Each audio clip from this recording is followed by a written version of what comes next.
Pensa só numa coisa, a pessoa faz tudo certo, domina a categoria mais difícil que existe antes da Fórmula 1, vira campeão com uma folga absurda. O próximo passo é óbvio, né? Bom, não para o Felipe Drogovic. Ele venceu, mas a porta da F1 simplesmente nunca se abriu. Como é que isso pode acontecer? Pois é, essa é a grande questão. E para a gente conseguir responder, a gente precisa mergulhar fundo na jornada dele, sabe? Olhar peça por peça para entender como um talento tão óbvio acabou se tornando invisível. Vamos nessa. Primeiro de tudo, vamos colocar as coisas no lugar certo. A Fórmula 2 não é uma categoria qualquer. É o último degrau, a prova de fogo antes de chegar na F1. E em 2022, o Drogovic não só ganhou, ele passou por cima, dominou completamente. E aqui, olha, tá o ponto central de toda essa história. O problema nunca foi falta de talento, de esforço ou de resultado. O problema foi o timing. Ele chegou no auge da carreira dele no exato momento em que o mercado da F1 simplesmente travou. Mas, para a gente entender o campeão de 2022, não dá para começar pelo troféu. A gente tem que voltar. Voltar lá para o começo de uma jornada que foi muito mais sobre persistência do que sobre uma explosão de talento. A trajetória dele não foi um foguete, sabe? Começou no kart, claro, mas a subida foi cheia de obstáculos.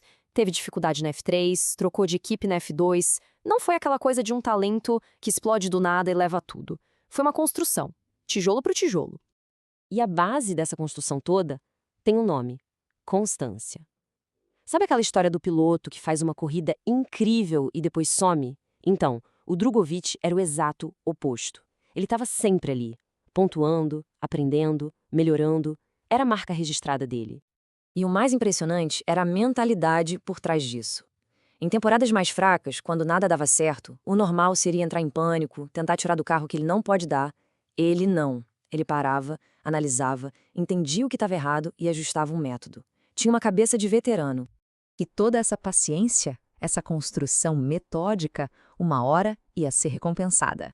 Agora sim, a gente pode avançar para 2022, o ano em que o jogo virou. 2022 foi o ano em que tudo se encaixou. A experiência, a maturidade, o talento, tudo alinhado. A equipe deu um bom carro para ele e, cara, ele estava voando. Foi a tempestade perfeita. E o resultado disso tudo? Campeão. Mas não foi no sufoco, na última volta, não. Foi um atropelo. Ele garantiu o título faltando um monte de corrida para o final. Incontestável. Ninguém nem chegou perto. E isso mostra exatamente o piloto que ele é. As vitórias não vinham de loucuras ou de um golpe de sorte. Vinham de pura inteligência. Uma leitura de corrida absurda, sabendo a hora exata de atacar e, o que é mais importante ainda, a hora de controlar. Era tipo um xadrez em alta velocidade. Ok, título da F2 no bolso com domínio total. O próximo passo era óbvio, um assento na Fórmula 1. Só que não. Foi exatamente aqui que a história deu uma virada cruel e o sonho bateu de frente com um muro de concreto. A verdade é que a Fórmula 1 é um clube bem fechado. Em 2022, as portas estavam trancadas. Pouquíssimas vagas, um monte de decisão baseada em política ou em quem trazia mais dinheiro e um timing de mercado que foi péssimo para ele. Por campeão da F2, a barreira era simplesmente intransponível. Sem vaga de titular, ele fez o que era possível. Virou piloto reserva. Manteve a rotina, treinou pra caramba, participou de testes e toda vez que colocaram ele no carro, ele entregou o que se esperava. Mas a chance de alinhar no grid para uma corrida de verdade, essa chance nunca veio. E é isso que nos traz para hoje, para essa situação completamente bizarra em que ele se encontra. Um legado que não está sendo escrito nas pistas, mas num lugar muito mais frustrante, o limbo do esporte. Essa comparação aqui mostra o tamanho da frustração. Ser piloto reserva é viver nesse paradoxo. Treinar para competir, mas sem nunca competir de verdade. É estar no auge da preparação física e mental, mas assistindo tudo do lado de fora. É estar um passinho do sonho, sem poder dar esse passo.